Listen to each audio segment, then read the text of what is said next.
Well, guys, I gotta send the other Yazoo back.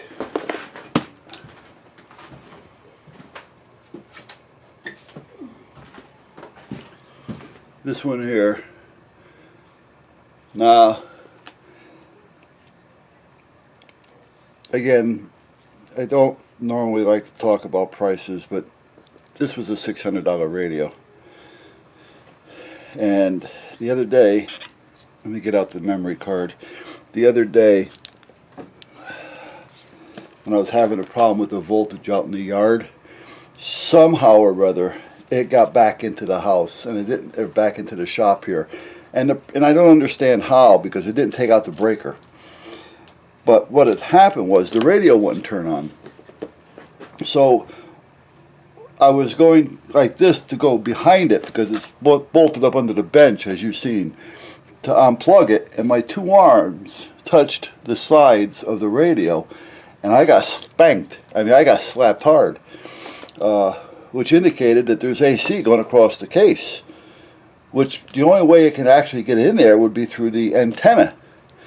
And the antenna, the only common thing here was the earth ground.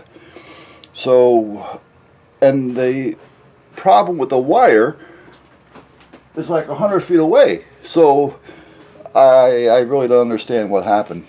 I'm sure if I think about it, I can figure it out. But meanwhile, it's got to go back to the factory.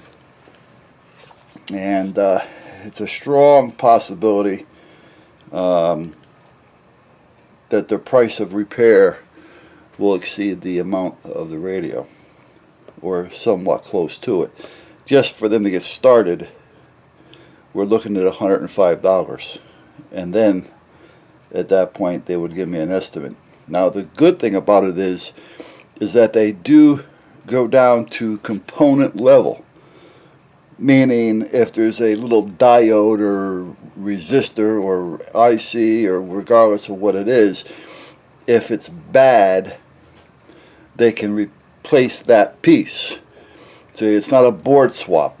See, a lot of manufacturers or companies and things, if something goes bad, they don't go down to component level to repair it. They pull the board, they put a new board in, and then they charge you for that. So they do go down to component level, and they charge $70 an hour plus parts, and material. Now, when they talk about material, they're talking about they're going to charge you, a little bit of money for the solder and whatever they use, they charge you for. But at that point, he said, if the board isn't bad, because I took the bottom off to check it, and the traces were bad, and I think I did a video on it, but I'll tell you, I got to tell you a story about that in a minute. But I've got so backed up and so confused on videos lately, because the shit that's been going on around here between the computers, and come to find out I got to buy 2 hard drives, and the radio and the power and everything else, I just lost track of everything. So I have no idea what's out there, guys. And half the time I fall asleep when I'm doing it, because it's 2 or 3 o'clock in the morning.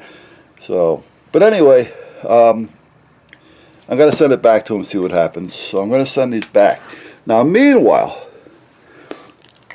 I do have another radio on order that I wanted to get, because I wanted to put one in the vehicle as well. I don't want to have to, take it from here and put it in the car and then take it out. I want one in the car or the van, and I want one in here. So I ordered one. Now, the one that's for the vehicle apparently is not out yet, and they're talking not until after the end of the year, or the beginning of the year. So that's going to be a while. They have me on a back order, so to speak. Sorry about that squeal. That's the fire department. Okay.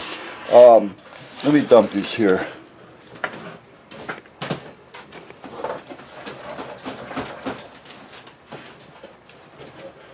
So what I did was I ordered this one real quick just to get a radio in here, so that I have a radio. Now, if you're an amateur operator, or if you're into any hobby, you kind of know what I mean.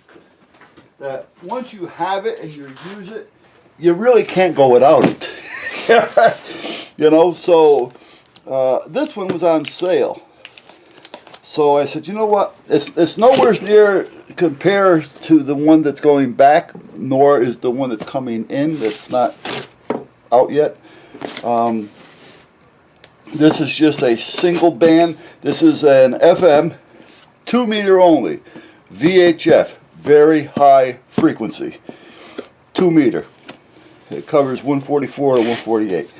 The other one that's going back, that's VHF and what they call UHF, ultra high frequency, 2 meter 440, or sometimes they call it 2 meter 70 centimeters. So at that point, this is strictly a 2 meter. Now because 2 meter is one of the most popular, and this is the one that I, even with the new radio, I mean this radio here, most of the time I keep it on 2 meter. I very seldom go to 440 with it, but it's there if I needed it. See? Well, I bought this one temporarily. I'll use this as a backup. I'll just always keep it as a backup radio. Like I said, it was relatively inexpensive. If I remember right, I think it was 180 bucks. All right. Which isn't bad to have a spare radio.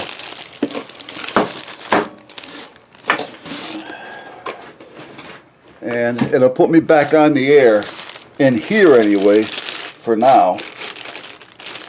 And I also have a use for it if I decide I want to do something later. This is it here, which is not showing you much, but when I get it hooked up I'll show you.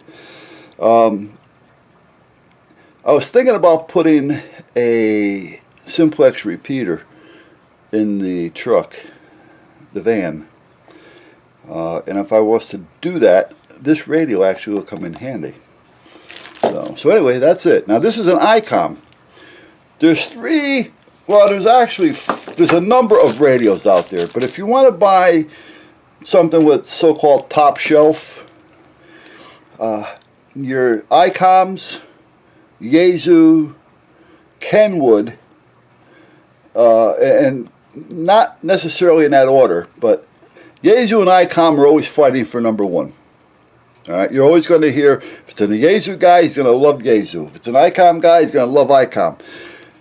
Kenwood is like a number 3, but Kenwood isn't a bad radio, but it's not in the fight, if you know what I mean.